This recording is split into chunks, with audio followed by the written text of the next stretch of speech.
मराठा समाजाला न्याय मिळावा, आरक्षण मिळावं या भूमिकेचं समर्थक भारतीय जनता पार्टी आहे। किंबहुना आताही मनोज जरांगे यांनी केलेल्या आंदोलनामध्ये मराठा समाजालाच अधिकच न्यायिक मिळावं या त्यांच्या मागणीला सभागृहामध्ये मी स्वतः आणि आम्ही सगळ्यांनी समर्थन दिलं आहे। आणि म्हणून समाज जी मागणी मागतोय त्याला पूर्ण करण्याची सर्व कायदेशीर प्रक्रिया होणं आवश्यक आहे। आणि या कायदेशीर प्रक्रियेला पूर्ण करण्याचं काम मनोज जरांगे यांनी सुद्धा हे मान्य केलं होतं।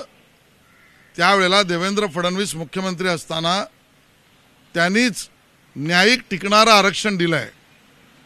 आणि त्यामुळे न्यायिक टिकणारं आरक्षण देणाऱ्या देवेंद्रजींवर असे बिनबुडाचे आरोप करणं हे आम्हाला मान्य नाही, ते असमर्थनीय आहेत। अमृत नोनी आर्थो प्लस ये एक प्रूवन फॉर्मूला है। इसमें मौजूद नोनी फल के गुण और आयुर्वेदिक जड़ी बूटियां शरीर को जरूरी पोषक तत्व देने के साथ साथ हड्डियों और जोड़ों के घिसने, उनमें होने वाले सूजन और दर्द को रोकने में मदद करता है। दर्द मुक्त जीवन के लिए अमृत नोनी आर्थो प्लस। समाजाला न्याय आपण मिळवून देऊ हीच भूमिका या सरकारची आहे।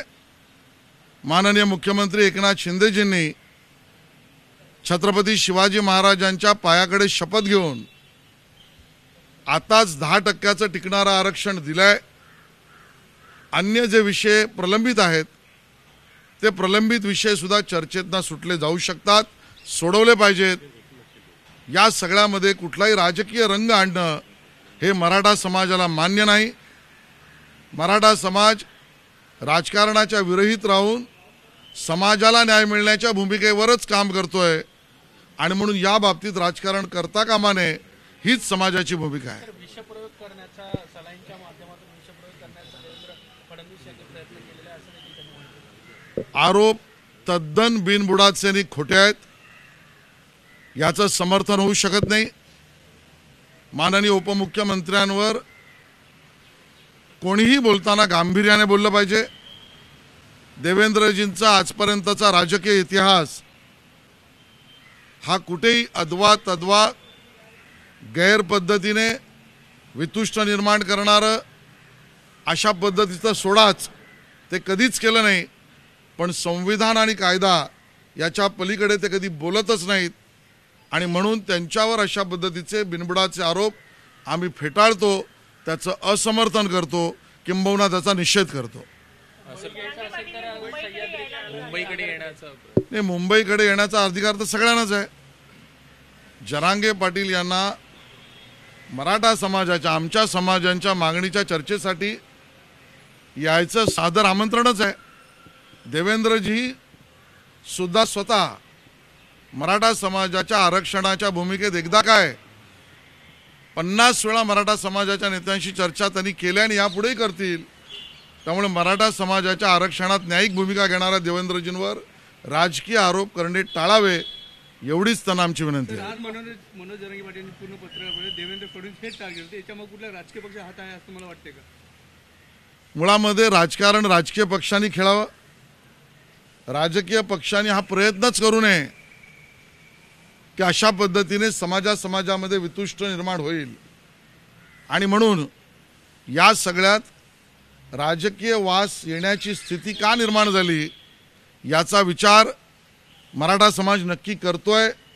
मराठा समाजातील आम्ही सगळे याचा नक्की उघड्या डोळ्याने पाहतो आहोत। आणि म्हणून मला असं वाटतं ज्यांनी आतापर्यंत टिकणारं आरक्षण मुख्यमंत्रीपदाच्या काळात दिलं, ज्यांनी उपमुख्यमंत्री म्हणून एकनाथजींबरोबर अजितदादांबरोबर 10% आरक्षण दिलं आणि गृहमंत्री म्हणून सुद्धा चोख प्रतिक्रिया बजावत आहेत, त्यांच्यावर आरोप करणं भारतीय जनता पक्षाला मान्य नाही।